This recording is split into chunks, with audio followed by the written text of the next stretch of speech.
Red Eagle Politics. Let's see what you have to say. Hello everybody and welcome back to a brand new video. We just hit 33.7k subscribers. Can we get to 34k by the end of the month? Please like this video down below and comment down below before we get started. But today we have to talk about Donald Trump suspending immigration into the United States. He's finally done it. A lot of people have been waiting for him to do this for quite some time now, and actually he's done it, not just necessarily the travel restrictions because of the virus, but for a couple of months he is going to temporarily suspend immigration into the United States, as he says, in light of the attack from the invisible enemy, as well as the needs to protect jobs of our great American citizens, I will be signing an executive order to temporarily suspend immigration from the United States. That is a good thing in my... Of course it's a good thing in your opinion. It's super cringe in my opinion. Holy shit. Also, this invisible enemy rhetoric. Like, this is one of those situations where I gotta wonder who actually wrote this tweet. Because there's definitely some hallmarks of Trump, the great American citizens. But the invisible enemy rhetoric, I don't think he's smart enough for that, to be perfectly honest. Suspending immigration. So, this is funny given how poor immigration has been handled since Trump came to power anyway. But it's also not good. And it's not good for a variety of reasons, because for one thing, immigration is good for the economy. I'll say it again. Immigration is good for the economy. It brings new workers into places. It causes people to move around to better spread out skills and economic capabilities.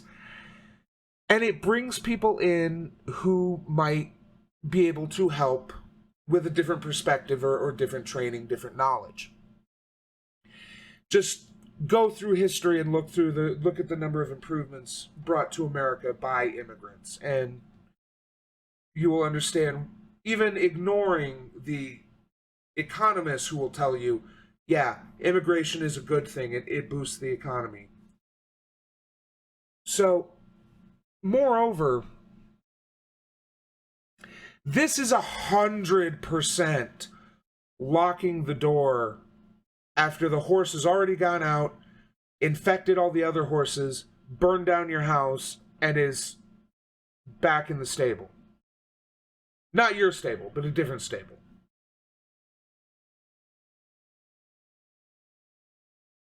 Also, do you think he was high when he did this? It was on April 20th. 420, baby. Now, Trump is famously, well, so Trump is famously not a drinker, but I have seen some evidence that Trump is an abuser of other kinds of drugs. Specifically, bizarrely, a specific type of Sudafed that you can only get in the UK or some shit that gives you a kind of meth-like high, I guess.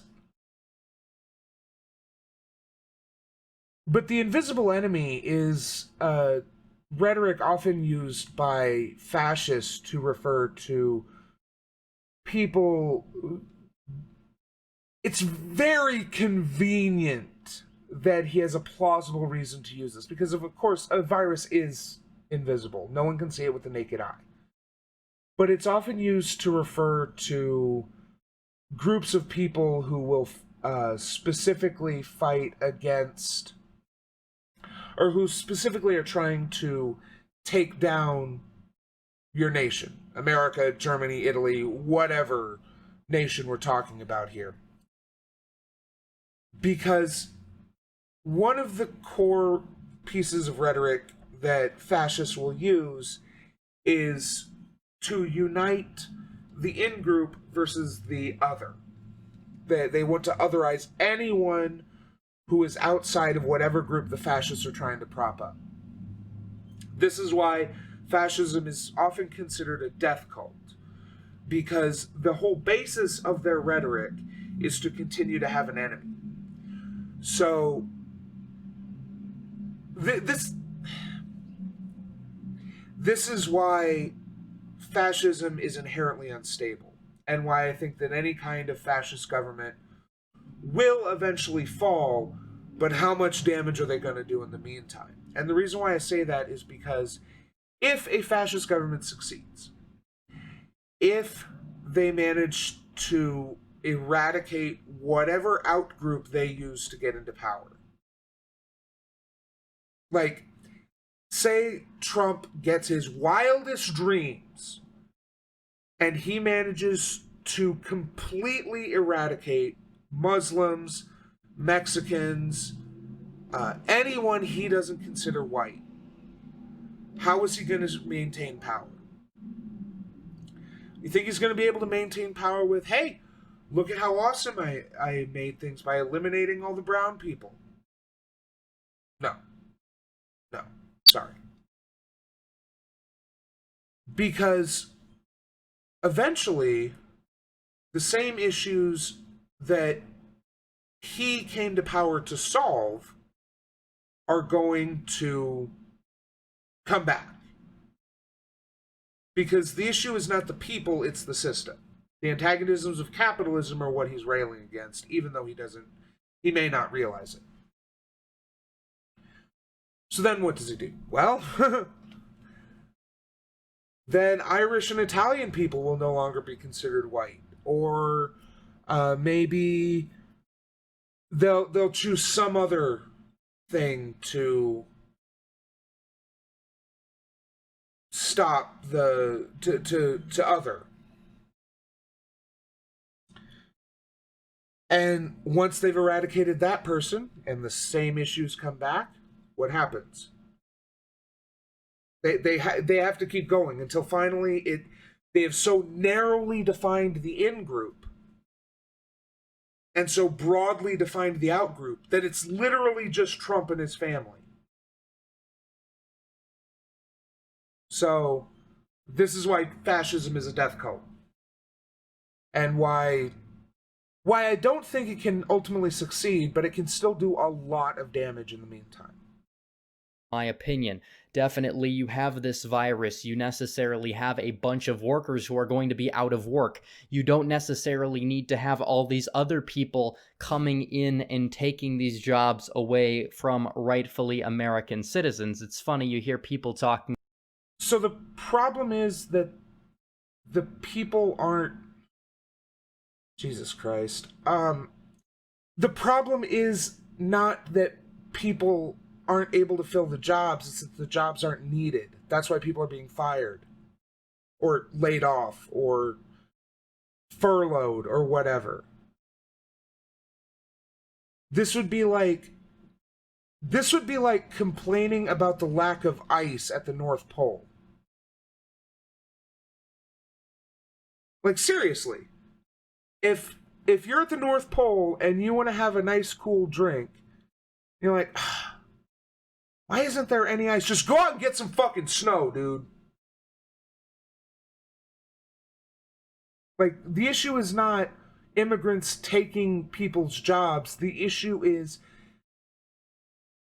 businesses that have to shut down because they literally can't operate, either because they rely on having people clustered together, or because they rely on interacting with the public, which is a danger to the employees. About, immigrants do the jobs Americans don't necessarily want to do, but is that necessarily true? Is that really true? We have a lot of American citizens who are out of work. I think that they would be willing to get back into those jobs rather than have foreigners come. And it's not just the low-skilled jobs. It's also things like H-1B skilled work visas, lowering down wages in STEM fields. It's things like construction jobs and any basically immigrant profession you see. It's just the corporations use immigration to drive down wages. That's why the neocons in the conservative movement have been supporting mass numbers of legal immigration for years and years on end now. And what you've had since the 60s is So this is true that under capitalism, immigrants can request lower. Immigrants typically get paid less than native workers. There are obviously exceptions, and the H-1B visas are a definite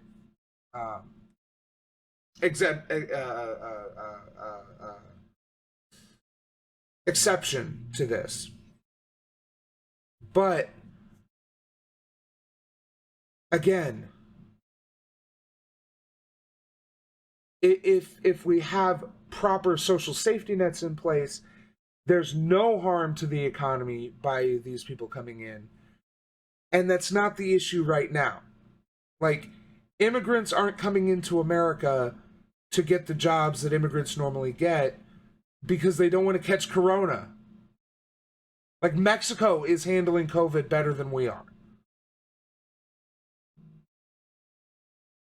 Democrats trying to open up the southern border as well as borders in other countries because they basically do it for power. If you look at the electoral map here, what you can see here is the future of American elections if you keep the immigration rates where they are. That's why I said Donald Trump should make this permanent, because what you have here is you have mass immigration pouring into the country, and places like... I hate this argument that if we allow mass immigration, they're all just going to vote Democrat.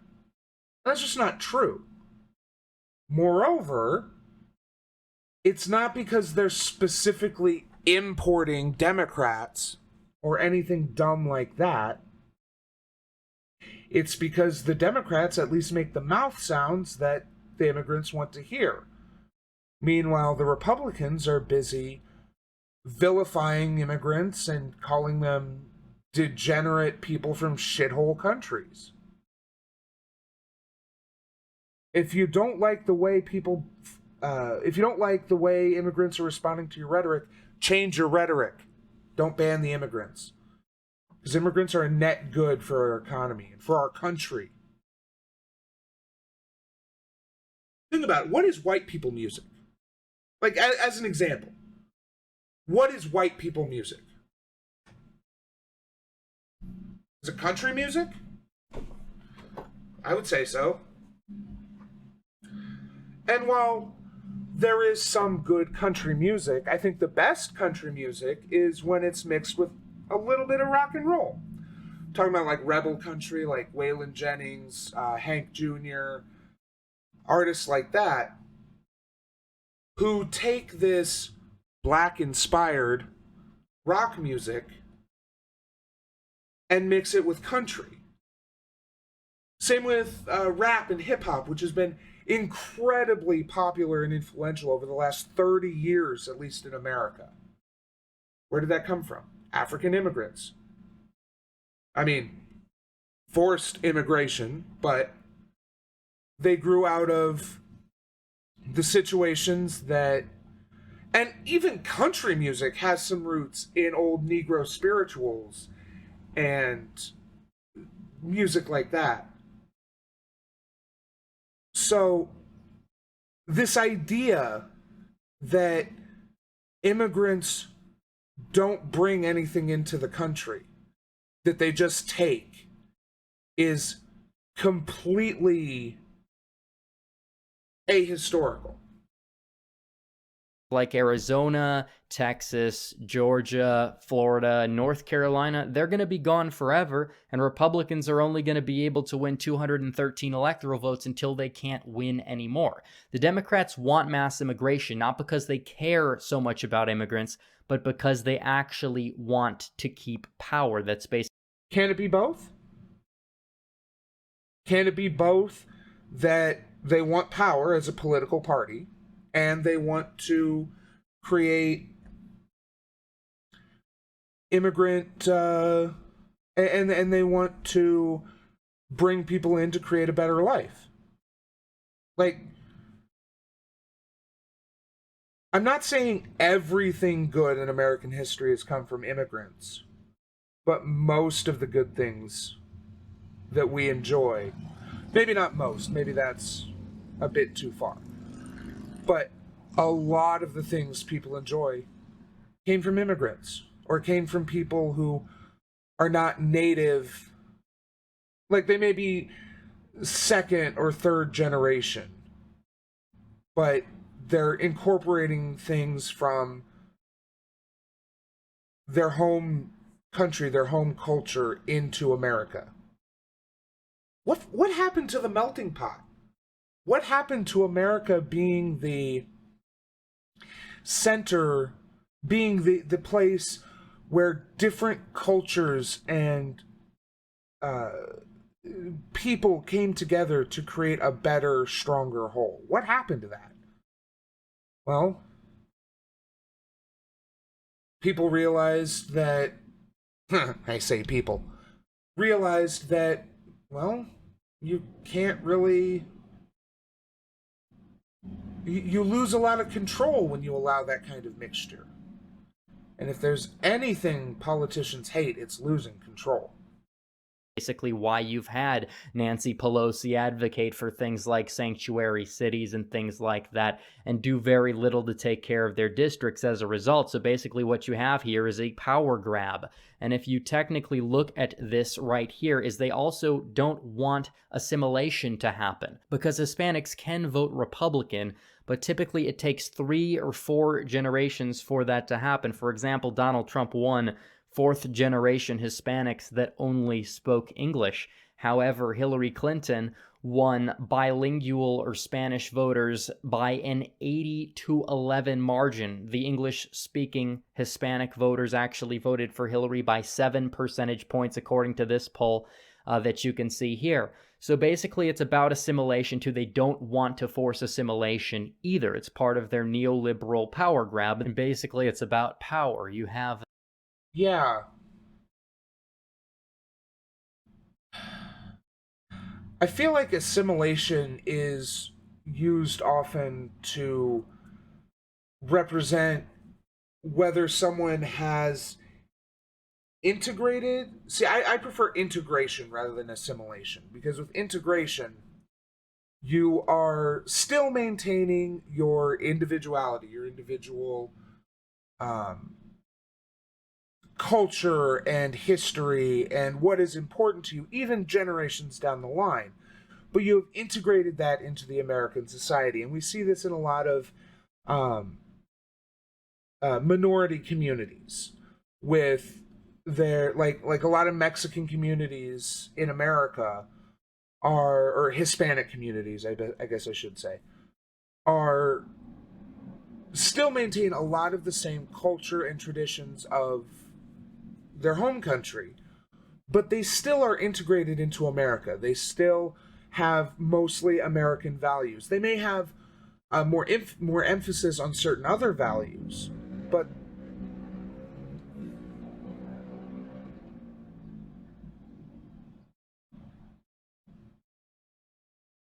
thank you. But these these minority communities don't necessarily assimilate. They don't become white bread Americans. They become Hispanic Americans, African Americans, Asian Americans. They take what's good about their old culture, their old country, and what they like about American culture and American country, and put them together. This is a good thing. And again, if immigrants don't like your rhetoric, don't blame the immigrants, change your rhetoric. That's politics 101, my dude. The neocon corporate class that we talk about a lot, and they're trying to increase the number of illegal aliens. That's why you had people like Charlie Kirk talk about bringing in 50 million illegals over a 10-year period, all of a sudden to change his tune all of a sudden after people actually confronted him on the issue. But you have this donor class. Yeah, because corporate Inc. lost to the Groypers. And if those words mean nothing to you, I envy you. Class in the Beltway conservative Inc. that just wants to pour immigrants into the country for their own personal gain, and it's going to screw over the future of the Republican Party. And I've had a lot of people come up to me and hit my DMs and say, well, you can't support this. This isn't right. And I say, I don't care. look, the Democrats are doing what they're doing for a power grab. They want all these people here. They're not going to vote Republican based on you being so nice and warm about immigration. That's what Reagan tried, and what happened the second time around when he ran for re-election. He won by a much greater margin, but his Hispanic vote share actually declined against somebody who was arguably to the right of him on immigration on Mondale. So if you look at this map and you look at what the Democrats are going to have in the future, you're just going to have to ask yourselves, why? And you did it to yourselves. So if you're going to keep voting for neocon people, if you're going to keep voting for the Nikki Haley, Dan Crenshaw type of people, this is what you're going to get. Donald Trump is in the middle, arguably, of the spectrum. He's a good president. We can do better in the future. I hope we do better in the future. Oh, okay, I'm pretty sure this dude's a Nazi. Like, I wasn't... I thought he was just a far-right, Trumpist. But about the only people who've been like, Trump's okay, but he could be better, I hear from people on the right, are people who generally think he's cucked by Israel because they believe in the Jewish question. So, yeah. That's fun. In terms of immigration, because it's true. It is an economic drain. Don't listen to anybody that tells you that immigration is not an economic drain. It is economically beneficial to the upper class and to the foreign workers. It is not beneficial to the lower middle class, working class Americans, particularly. Nope. Sorry, you're wrong. Let me just, let me pull it up on my other monitor, because I'm not sure what's going to come up in my drive. Drive.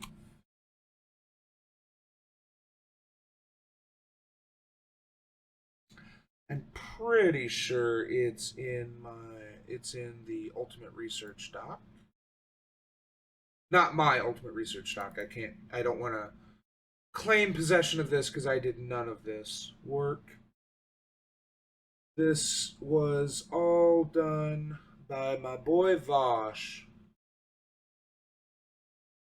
That's all I can say about him on Twitch. I'm sorry. So, the National Bureau of Economic Research paper on the effects immigration has on wages in the United States. The study contends previous analyses on the relationship between immigration and wages falsely assumed perfect labor substitutability within immigrants and native workers of similar education levels, distorting results.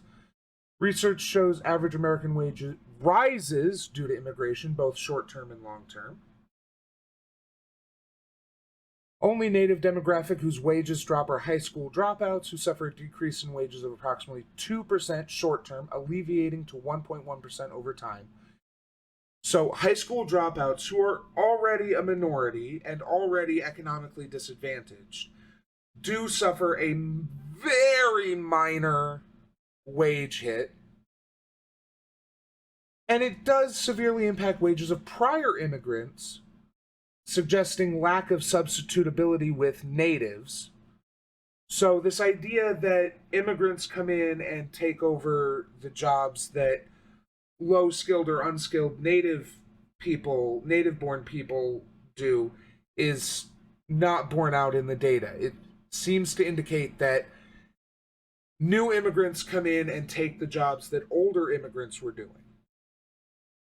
Overall, vast majority of American workers' wages increase from immigration. High school dropouts, less than 10% of population, experience a slight decrease which alleviates with time, and there's evidence that immigration may increase native high school graduation rates too. Actually, that's...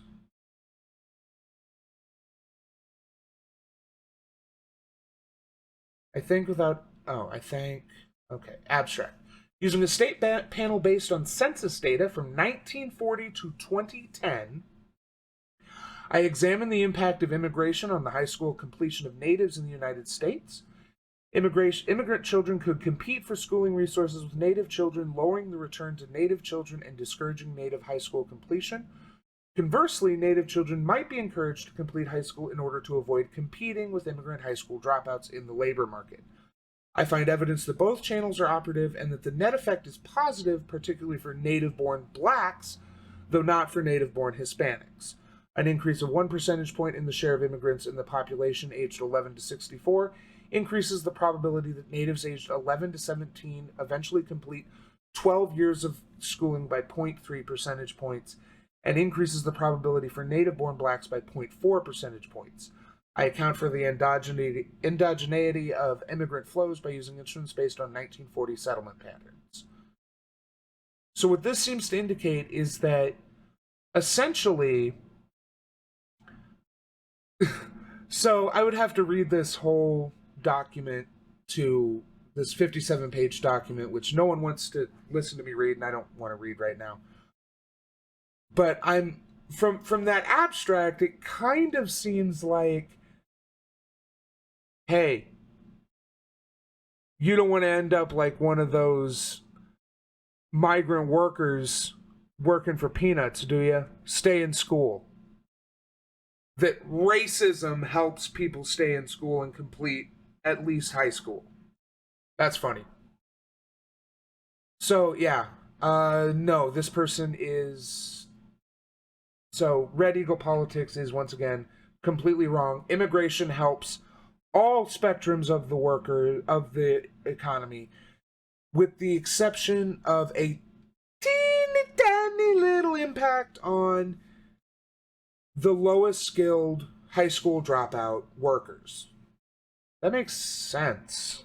So, yeah. I mean, to be perfectly honest, if that's the case, and that's what all economists are saying, then I would say that our society, or our, excuse me, I would say that stopping immigration when our economy is already flailing is probably only going to hasten its collapse further. So maybe Trump's been a secret socialist accelerationist all along. Crazy. The legal Latino citizens that were born in America, as well as African Americans. If you look at what they did in Mississippi when they raided the meatpacking plant, the workforce went from 80% illegal Latino workforce to roughly 80% black, and this is what happens. So you do have American citizens that actually are willing to take the jobs, and most of those jobs actually employ American citizens in them anyway, so I don't like to hear that argument. By the way, speaking of which, if you look at things like welfare, illegal... Good thing no one's actually really using that as an argument against immigration, or an argument for immigration. That the argument that illegals, that immigrants are there to take the jobs Americans don't want. It's a spurious argument. God damn it.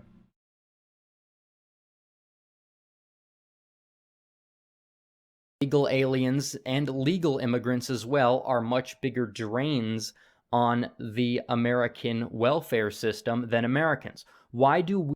You know how you solve that? Amnesty. Make them all citizens. If you're in America, you're a citizen. You pay taxes, you get the benefits. We, at the point of a crisis, need to take in more immigrants now than what we necessarily could have. We need to take care of our citizens first. We need to put Americans first. We need a more populist platform. We've been putting every country before our own. I agree. More populism. Left populism. No right populism. Only left. For years upon years upon years upon years, and every other country is willing to put their citizens first, but apparently America's the only country that isn't able to do it. I don't like that. I don't like that train of thought, honestly, and I really do believe that we need to put Americans first. If you look at this graph right here, most immigrants actually take more in welfare right here than... Okay, what is this graph? Household welfare consumption in 2012 tended to be higher among immigrants from Latin America and lower among immigrants from Europe and Asia. So, yeah.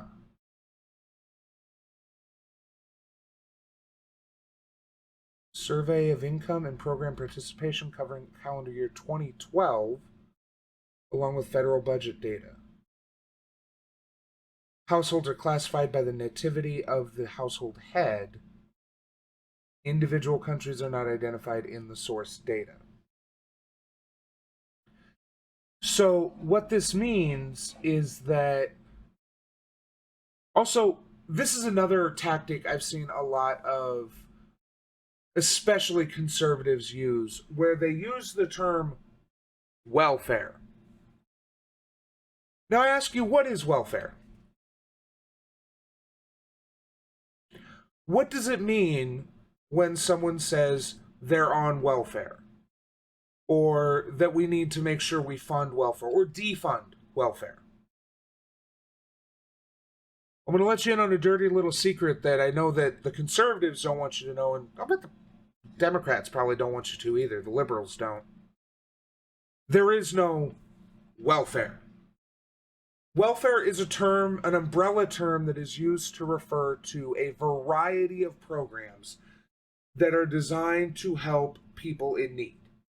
These are programs such as unemployment, which again, this was 2012, so we were still recovering from the Great Recession.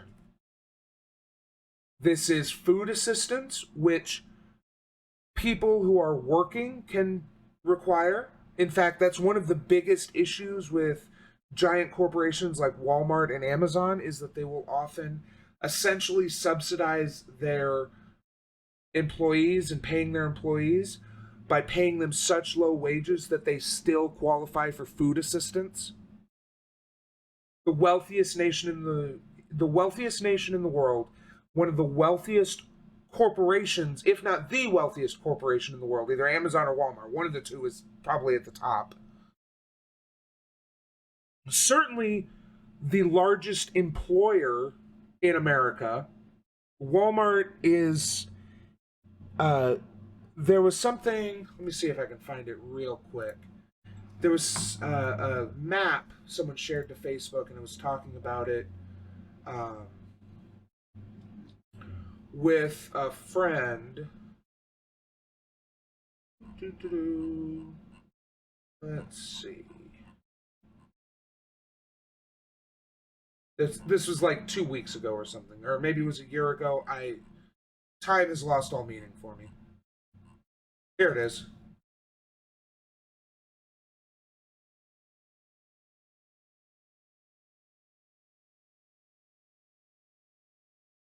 So look at this.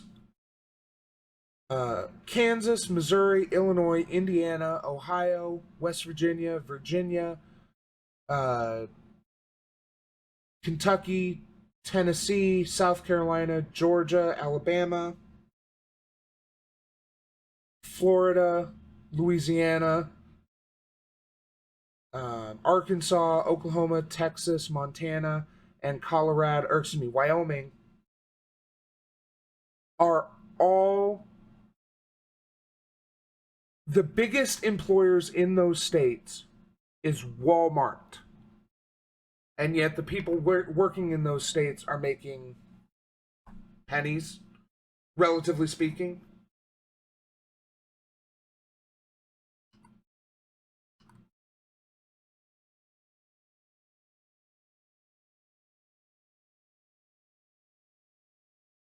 So this very well could be working people. I'm not your guy, friend. These very well could be working people who nonetheless have to receive additional assistance, either because they're single parents, because they work for a job that doesn't provide enough income, so they get additional assistance. They could be underemployed for a variety of reasons. They could be receiving disability and still working, or just legitimately unable to work. There's a variety of reasons why these people could be on welfare. And there's no reason to assume that just because they're from Central America and Mexico, that they're lazy and don't want to work, so they just get welfare. Fuck off with that racist bullshit. All this shows is that native-born Americans tend to not need assistance or tend to not qualify for it. That's literally all this graph shows. native citizens do, that's a problem. We don't need to be putting people into America that aren't self-sufficient. If you look at this graph here, immigrant households use more in welfare than native households, even illegals, because they use the fake social security numbers. See, this has got it broken down. So cash assistance, so they use a little bit more. What is that? $170 average. What is average household cost? So the immigrant households cost a little bit more in cash. They cost quite a bit more in food and Medicaid. But again, immigrants tend to be underemployed. They tend to be they tend not to have the same opportunities that native-born workers will have. There's a lot of reasons why they might receive this assistance, and none of them is because they won't work. None of them is because they refuse to work or anything stupid like that. They receive this assistance because they need it, because maybe they've fallen on hard times or whatever. They could be on disability, there could be a variety of reasons why they are on welfare. But the obvious assumption and implication of this person's video, of him using these graphs, is that, oh, immigrants are just here to take and take and take. And then somehow you'll have the people like AOC go on Twitter and try to defend how illegals aren't able to get their stimulus checks. It's a total disaster. So right now you have this map. Yeah, did you see that as well? Let me...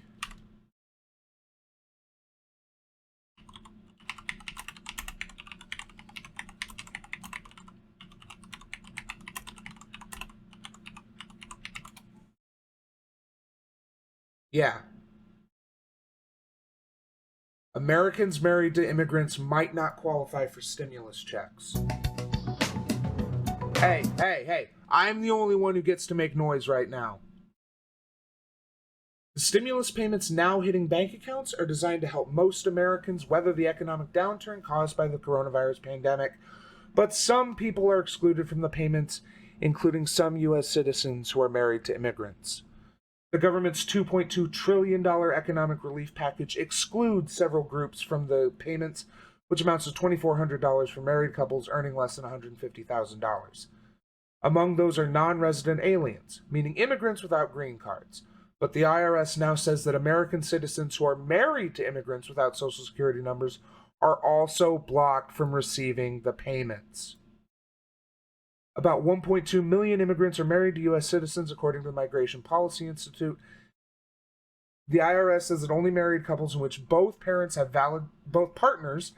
valid Social Security numbers will receive stimulus checks. That effectively excludes legal immigrants who use an individual taxpayer identification number to file taxes. These are not the illegal immigrants. These are not people who are here illegally. These are people who are married to U.S. citizens, but for whatever reason have not pursued full citizenship. Either because they can't afford it, they're not interested, or whatever. It doesn't matter. The native person is disqualified because they're married to an immigrant. This is very important.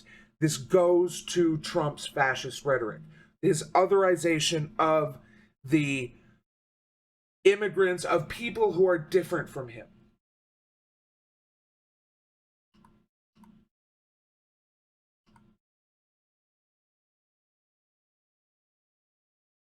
So again, just because immigrants tend to use more welfare than native households doesn't mean they're lazy, that they don't want to work, or anything like that, or more importantly, that they're not contributing to the economy. And you have these graphs and you see what the detriments of immigration do to America. And you just have to say it's so good that Donald Trump finally put his foot down and stood for something for once and actually enforced Stood for something for once? He had the longest shutdown of the government in history, if I recall, over his fucking border wall. Ban on immigration, it's temporary. It probably will go through the court system. This is true. However, constitutionally, the Supreme Court and all the other judges, there's really nothing that they can do to stop this, especially because Donald Trump has actually flipped so many circuits and put real judges that actually want to uphold the Constitution on those benches. So that's a very good thing. So honestly, in the long-term scheme of things, this is probably going to hold. And honestly, at the end of 60 days or 90 days or whenever it ends, Trump's probably going to have to extend it, and he probably should extend it into the end of his term. And honestly, I think it's going to help him significantly if he actually would like to carry this through his next term, if he actually has 4 more years of no immigration. Please, please do not give Trump another 4 years. I know it hurts, but vote for Biden. I'm going to say it every day if I have to. Even if it's stunting my growth on Twitch and YouTube. I'm sorry. We need to get Trump out of office. I know that's the same lib argument that you hear from the blue checks on Twitter and from shit libs who were shit talking Bernie. But we have to get Trump out of office. We cannot give him another 4 years. We cannot give him that kind of mandate. You think he was bad now? Imagine Trump with the gloves off. Imagine Trump elected to another 4 years, having already defeated an impeachment, having already proven that no one is going to hold him accountable for the shit he did, having already proved that apparently a majority of people in key places in America want Donald Trump. You think he's bad now? Give him that. Give him that power. He'll never leave. Basically, you can keep your country together, you can keep your culture together, you can basically keep your wages together, because that's another big thing, immigration and wages. If you look at the study done by George J. Borjas, the working class has absolutely been decimated due to immigration. This is actually why true revolutionaries like Cesar Chavez would actually go down to the border with his crew and actually pelt people crossing it with eggs. I do not endorse that, but apparently my position. Cesar Chavez. The name rings a bell, but I can't remember. Let's see. Let's do some looking here. Labor leader, community organizer, and Latino American civil rights activist. Okay, seems pretty base so far. National Farm Workers Association, which later merged to become the United Farm Workers Union. With Roman Catholic social teachings. Okay. There's actually a significant history of Christian anarchy and Christian socialism. So, it's actually kind of funny given how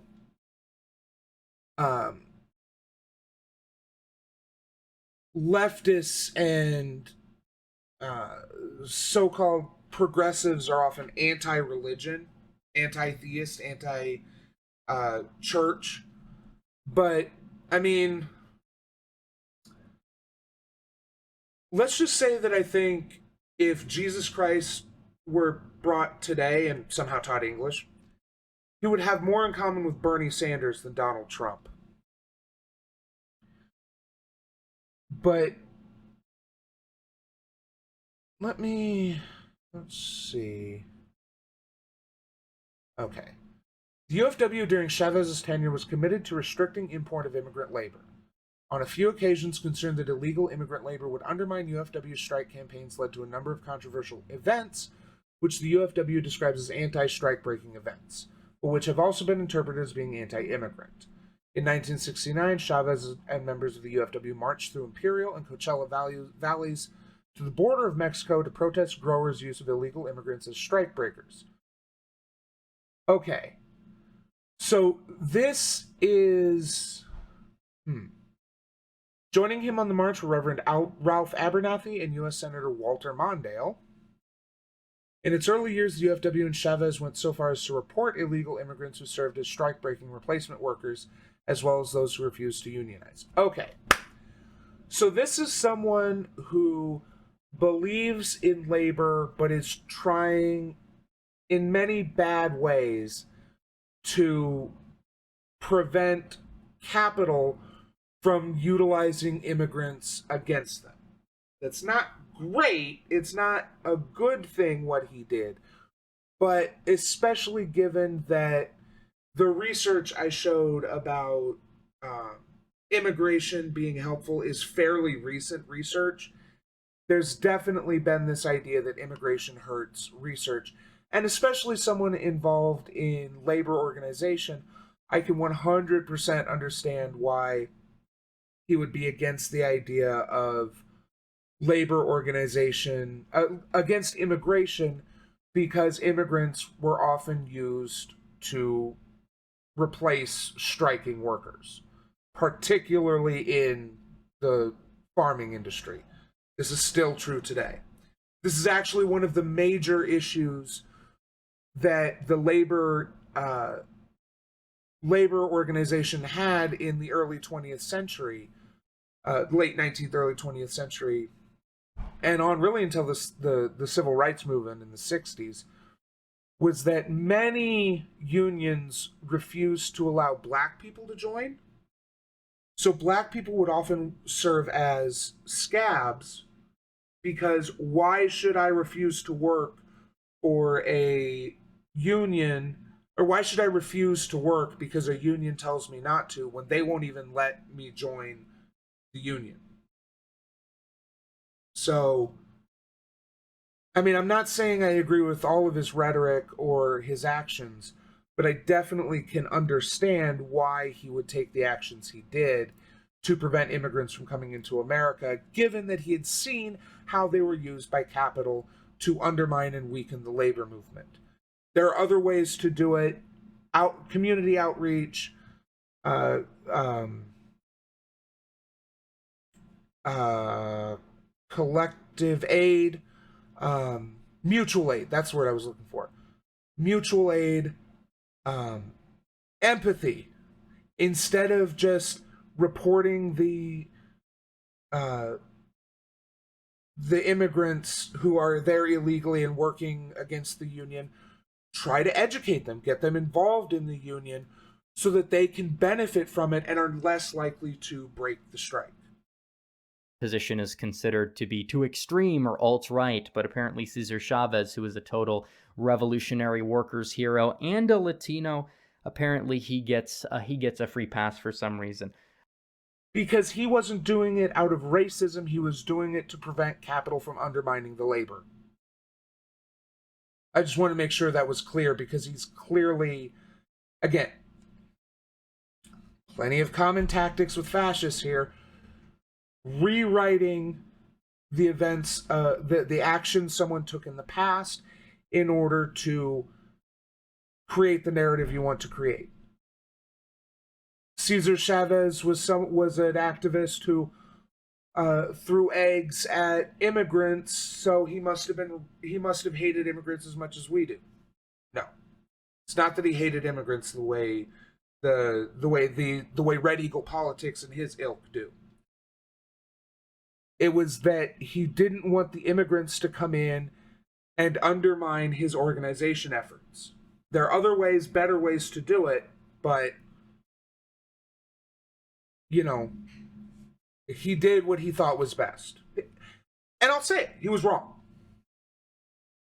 But the bottom line is, it's historically been a fact that if you increase the supply of workers, you will decrease the wages. That's what's going to happen during this crisis, especially. It's a good. Do I even need to point out that this is not... This may be an historical fact, but it's not borne out in data. Like, this is an historical fact in the same way that all native Indians in America were savage beasts is an historical fact, because that was the belief in history. Data doesn't bear it out. And in 2020, we have to go by data. We can't go by what the history books say, unless we're talking about a specific historical incident.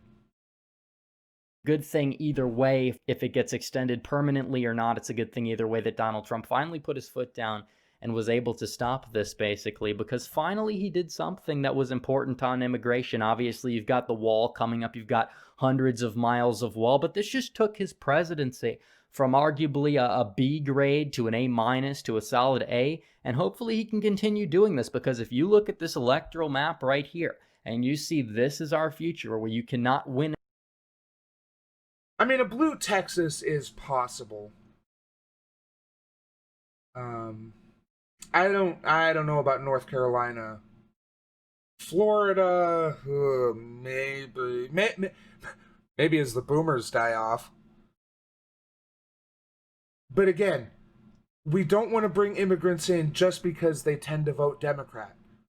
They tend to vote Democrat because at least the mouth sounds the Democrats make are the ones that the immigrants want to hear.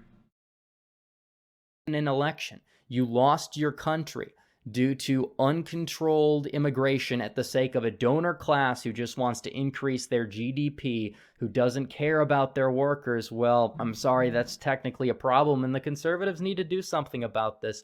And honestly, if you really want to win Hispanic voters over, you do it by reaching out to them economically, talking about actual economic populism. Look at what Tucker Carlson talks about. Don't do this nonsense Charlie Kirk, Neocon, leadership summit stuff, because it doesn't work. Either way, it's not necessarily a good thing in terms of immigration. We have to stop it, and Donald Trump took a big step in the right direction. Hopefully now people like Pete DeBrusque, people like Jerome Bell, good congressional candidates that have kind of gotten cast aside, can basically be seen in a more serious light, because it is an issue that a lot of Americans care about, and the left's going to whine like babies about it, but there's really nothing they can do. It's kind of hypocritical for them to say, oh, Trump needs to secure America during this crisis, and then say, oh, Trump is racist for not wanting immigrants to come into the country where we have 300 million citizens coming off a big crisis that needs to be taken care of. So anyways, guys. We're not coming off a big crisis. We're in the middle of it. Also, I want to talk about Tucker Carlson briefly. I've only got a few more minutes, so I'm going to try to be brief. I've seen a lot of lefties, or heard about a lot of lefties, who agree with some of Tucker Carlson's rhetoric because he's talked about more leftist economic principles. Things like UBI, things like increased Medicare, things like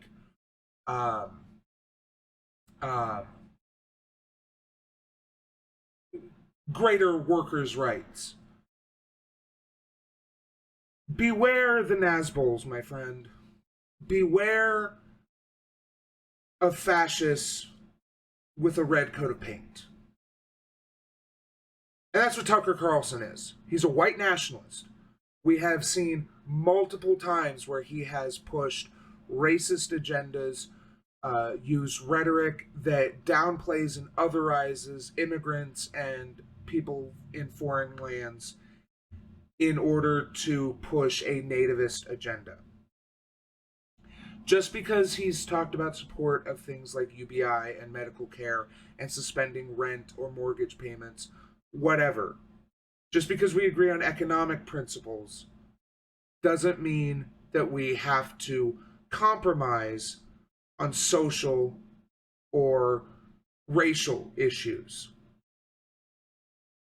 Don't think that socialism can be implemented and will automatically get an egalitarian, race-blind society. We won't. We have to build that into the society.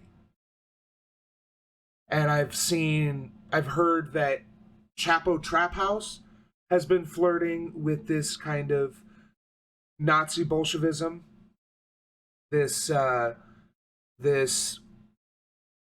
forget the other term for it, but it's basically Strasserism. Socialism, but only for the whites.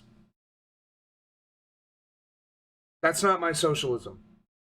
We have to maintain our focus on proper, strong, progressive values. And I know I've expressed disdain for the progressive label in the past, but it's the best word for what we're doing here, for what we're trying to accomplish. Don't mistake economic issues. Don't think that economic issues are the most important issues in America. They're very important, but just as important is maintaining our progressive values and working towards creating a progressive world.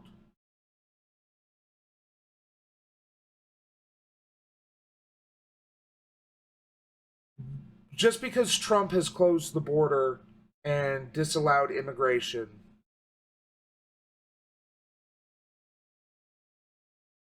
doesn't mean that he stopped it. He's just made it harder. And I really hope that it doesn't catch on, because the only thing worse than a capitalist hell state is a fascist one. Especially one, because one of the things I'm afraid of is a powerful Nazgul coming forward and tainting leftist rhetoric for generations. Then we ground under the boot of fascists and capitalists for hundreds of years, and we'll never see a free society. Hey, thanks for watching. Hope you enjoyed the show. Remember to like, share, and leave a comment because it helps me. Subscribe and ring that bell to help you. Thanks, and we'll see you next time.